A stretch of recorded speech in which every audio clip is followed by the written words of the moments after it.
Hello everyone, welcome to fact study. आज की इस वीडियो में हम डिस्कस करेंगे यूपीएसआई का जो आपका मार्च 2026 में एग्जाम लगा हुआ है उसके लिए करंट अफेयर्स के मोस्ट इंपोर्टेंट एमसीक्यू। ये हमारा इस सीरीज का 36वां पार्ट है। इससे पहले 35 पार्ट हम डिस्कस कर चुके हैं।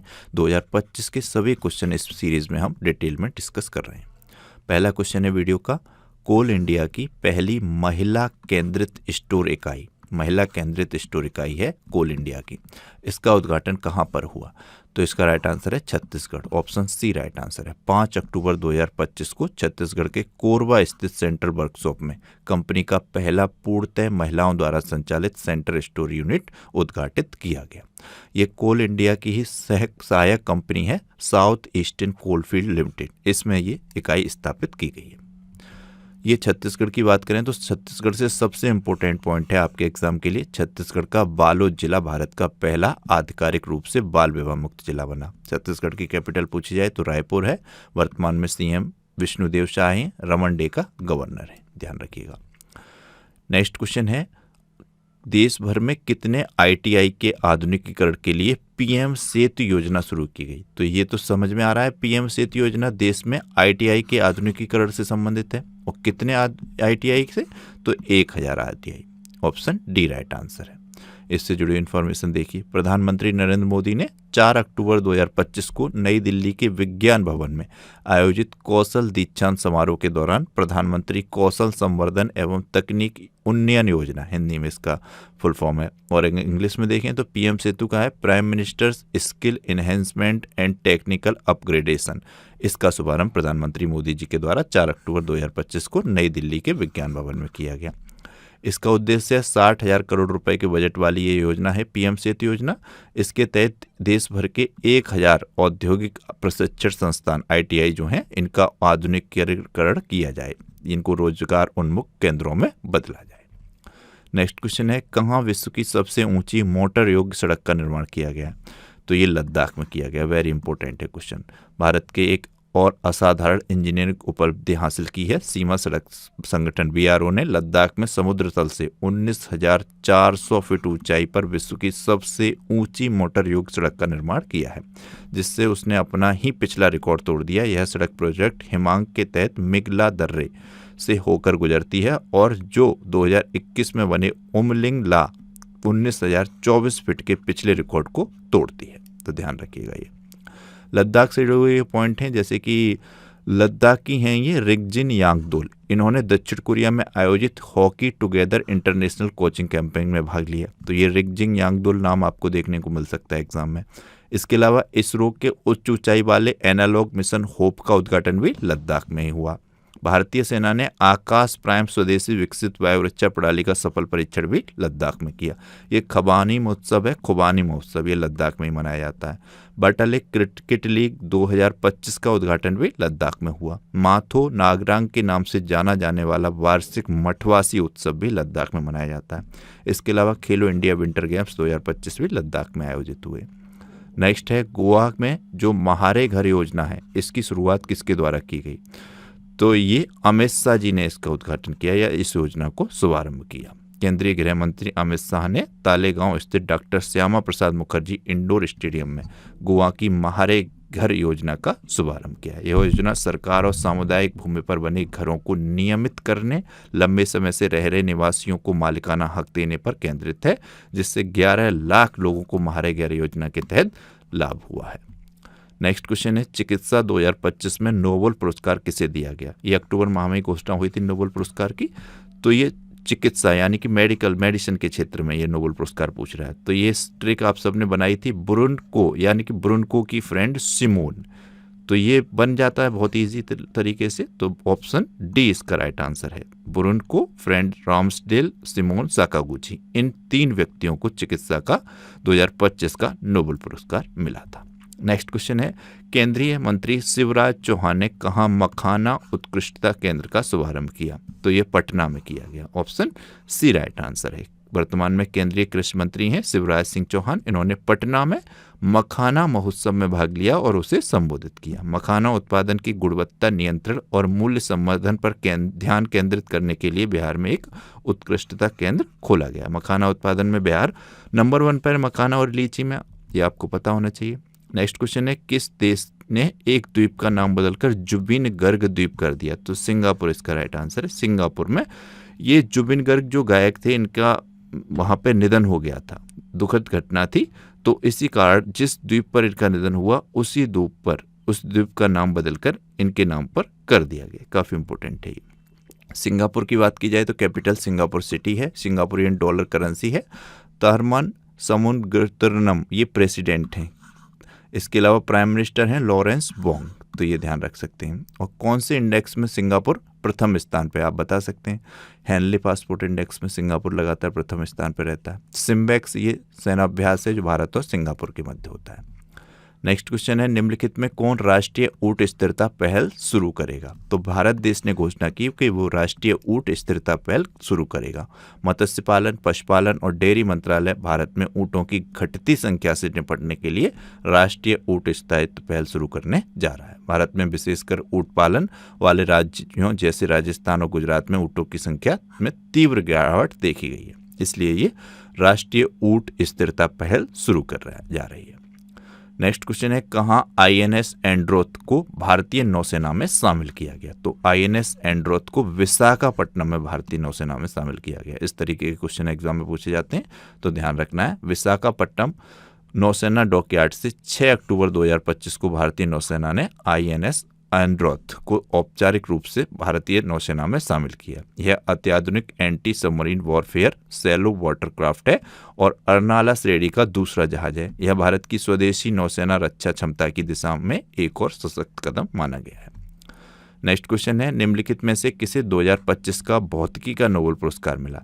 तो ये जॉन क्लार्क, जॉन एम और मिशेल एच डेवरट, इनको भौतिकी का नोबेल पुरस्कार वर्ष 2025 का दिया गया। ऑप्शन डी राइट आंसर हो जाएगा। भारत का एकमात्र मड ज्वालामुखी 20 वर्षों बाद कहाँ पर फटा? तो अक्टूबर माह में ये करंट अफेयर्स आई थी न्यूज़। तो अंडमान निकोबार में भारत का एकमात्र मड ज्वालामुखी, कीचड़ का ज्वालामुखी, 20 वर्षों बाद इसमें विस्फोट देखा गया। इसके अलावा भारत का एकमात्र सक्रिय ज्वालामुखी बैरन ज्वालामुखी जो अंडमान निकोबार में ही स्थित है, बैरन द्वीप समूह में, तो ये भी पूछा जाता है कि भारत का एकमात्र सक्रिय ज्वालामुखी कौन सा है, तो आपको पता होना चाहिए। 69वें राष्ट्रीय स्कूल खेल कहाँ पर आयोजित किए गए? तो ये वर्ष 2025 में जम्मू कश्मीर में आयोजित किए गए। वेरी इंपॉर्टेंट पॉइंट है। कौन दुनिया का तीसरा बड़ा डोमेस्टिक एविएशन मार्केट बन गया है? तो ये अपना प्यारा देश भारत बन गया है दुनिया का तीसरा सबसे बड़ा डोमेस्टिक एविएशन मार्केट। किसे 2025 के शस्त्र रामानुजन पुरस्कार से सम्मानित किया गया? ये क्वेश्चन पूछा जाता है। तो ये अलेक्जेंडर स्मिथ हैं, इनको वर्ष 2025 के शस्त्र रामानुजन पुरस्कार से सम्मानित किया गया है। किसे 2025 का रसायन का नोबेल पुरस्कार दिया गया? तो ये Susumu Kitagawa, Richard Robson, Omar M Yaghi, ये उपयुक्त तीनों इसका राइट आंसर हो जाएगा। इनको वर्ष 2025 का रसायन का नोबेल पुरस्कार दिया गया है। शांति का नोबेल पुरस्कार जो सबसे ज़्यादा चर्चा में रहा है, लगातार ही चर्चा में बना हुआ है, तो ये मारियाना कोरेना मचाडो को दिया गया। फिर इन्होंने अपना पुरस्कार डोनाल्ड ट्रंप को गिफ्ट कर दिया, ऐसी न्यूज़ भी आई थी। निम्नलिखित में से किसने मिसेज यूनिवर्स का ताज जीता है? तो ये भारत की सैरी सिंह है। पहली बार भारत की किसी प्रतिनिधित्व करने वाली महिला ने ये मिसेज यूनिवर्स 2025 का खिताब जीता। वेरी इंपॉर्टेंट पॉइंट है। जैसा कि यहाँ पर ऐड है, देश के लिए गौरव का क्षण था। भारत ने वैश्विक सौंदर्य प्रतियोगिता के इतिहास में अपना नाम स्वर्ण अक्षरों में दर्ज कराया जब सैरी सिंह को मिसेज यूनिवर्स 2025 का ताज मनीला फिलीपींस में आयोजित भव्य फाइनल में पहनाया गया। ये हैं सैरी सिंह, पहली बार जीता है ये मिसेज यूनिवर्स। भारत की पहली चीता सफारी कहाँ पर खोली जाएगी या शुरू होगी? तो ये मध्य प्रदेश में घोषणा हुई है। भारत की पहली चीता सफारी मध्य प्रदेश में ओपन होगी। और लायन सफारी आपको पता है उत्तर प्रदेश के इटावा में है। किसने सोनीपत में भारत के पहले electric truck battery swapping station का उद्घाटन किया? तो हरियाणा के सोनीपत में भारत का पहला electric truck battery swapping station का उद्घाटन नितिन गडकरी के द्वारा किया गया। ऑप्शन सी राइट आंसर है। किसे वर्ष 2025 का साहित्य का नोबेल पुरस्कार प्रदान किया गया? तो ये लास्लो क्रोस्जना हारकोई, इनको प्रदान किया गया। ऑप्शन डी राइट आंसर है। काफ़ी लंबा नाम है इनका, तो ध्यान रखिएगा। नेक्स्ट क्वेश्चन है हाल ही में कहाँ 2000 वर्ष पुराना मानव चेहरे वाला स्तंभ खोजा गया है? तो ये तुर्की में खोजा गया है। 2000 वर्ष पुराना मानव चेहरे वाला इस तरीके का है ये स्तंभ है, इसको तुर्की में खोजा गया है।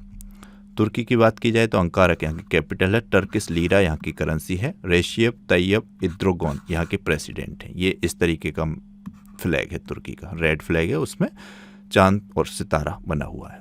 अंतर्राष्ट्रीय पर्पल फेस्टिवल का तीसरा संस्करण कहाँ पर आयोजित हुआ? तो ये गोवा की कैपिटल पणजी में आयोजित हुआ। ऑप्शन बी राइट आंसर है। पर्पल फेस्ट का उद्देश्य एक ऐसे समावेशी समाज का निर्माण करना है जहाँ प्रत्येक व्यक्ति को उसकी क्षमताओं से परे समान अवसर और सम्मान प्राप्त हो। पर्पल फेस्टिवल का उद्देश्य ध्यान रखिएगा, पूछा जाता है ये।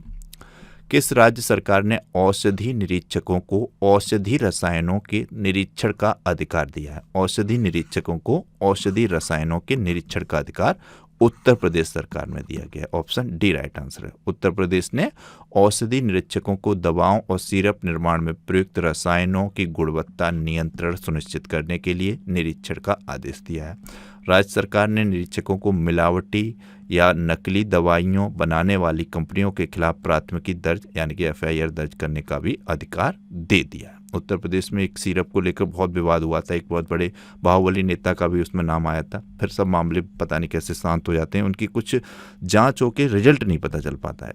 नेक्स्ट क्वेश्चन है, स्वदेशी उत्पादों को बढ़ावा देने के लिए कौन सी राज्य सरकार ने स्वदेश मेले का आयोजन किया? तो ये स्वदेशी उत्पादों को बढ़ावा देने से संबंधित मेला है जो उत्तर प्रदेश सरकार के द्वारा आयोजित किया गया। ऑप्शन बी राइट आंसर है। उत्तर प्रदेश की बात करें तो ये देखिए कैपिटल लखनऊ है, योगी आदित्यनाथ जी यहाँ के सीएम हैं।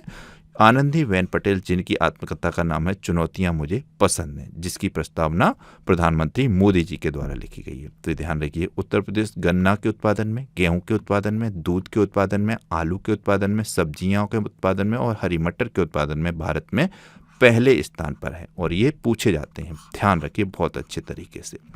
उत्तर प्रदेश में लोकसभा की 80 सीटें हैं, राज्यसभा की 31 सीटें हैं, विधानसभा की 403 सीटें हैं। उत्तर प्रदेश से जुड़े हुए ये करंट अफेयर्स के पॉइंट हैं। उत्तर प्रदेश सरकार ने पाठ्यक्रमों की मान्यता और प्रवेश की जांच के आदेश दिए हैं। इसके अलावा भी आपको पता होगा उत्तर प्रदेश ने अखबार को पढ़ना अनिवार्य किया है स्कूलों में, वंदे मातरम के गायन का स्कूलों में अनिवार्य किया गया है। इसके बाद अखबार का पढ़ना तो राजस्थान में भी अनिवार्य किया गया। ये सब पॉइंट आपको पता होने चाहिए, एग्जाम में आएंगे। उत्तर प्रदेश के मुख्यमंत्री ने शिक्षकों के लिए कैशलेस चिकित्सा की भी घोषणा की है।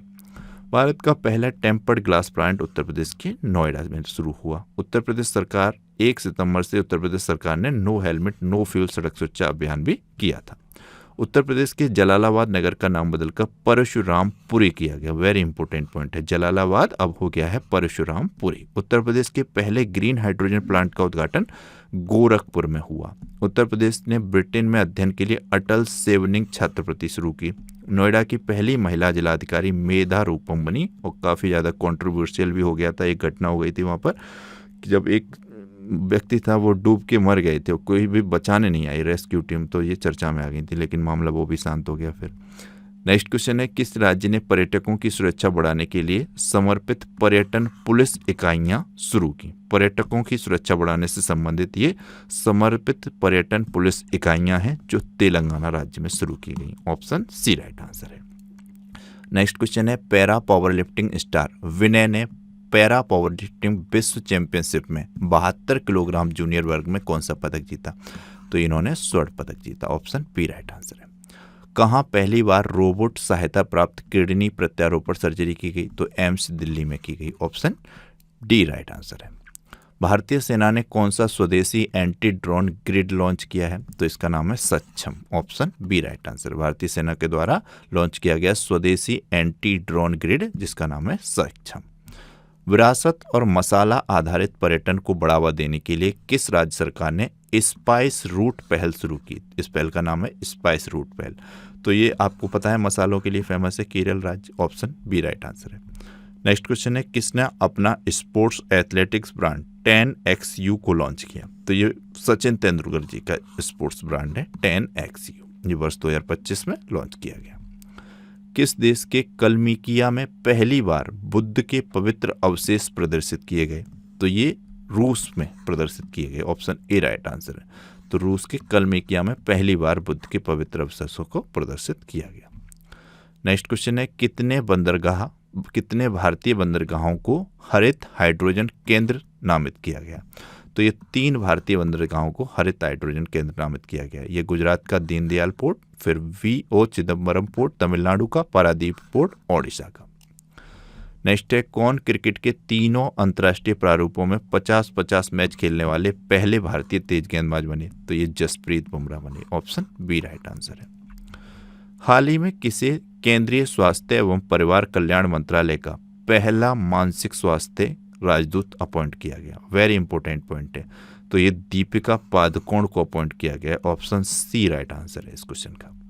तो ये थे हमारे आज के करंट अफेयर्स के एमसीक्यू जो आपके यूपीएसआई एग्जाम के लिए थे।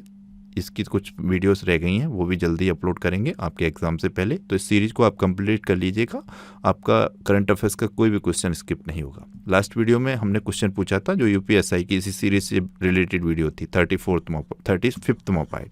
उसमें क्वेश्चन था, भारत की पहली विदेशी डिफेंस मैन्युफैक्चरिंग यूनिट किस देश में स्थापित की गई? तो ये मोरक्को में स्थापित की गई और मोस्ट इंपॉर्टेंट क्वेश्चन है ये। आज की वीडियो में आपके लिए क्वेश्चन है, निम्नलिखित में से किसने सीमा सुरक्षा के लिए एआई संचालित कमांड सेंटर लॉन्च किया? एआई संचालित ये कमांड सेंटर पूछा गया है, किसने सीमा सुरक्षा के लिए लॉन्च किया है? इन 4 ऑप्शन में से आपको बताना है।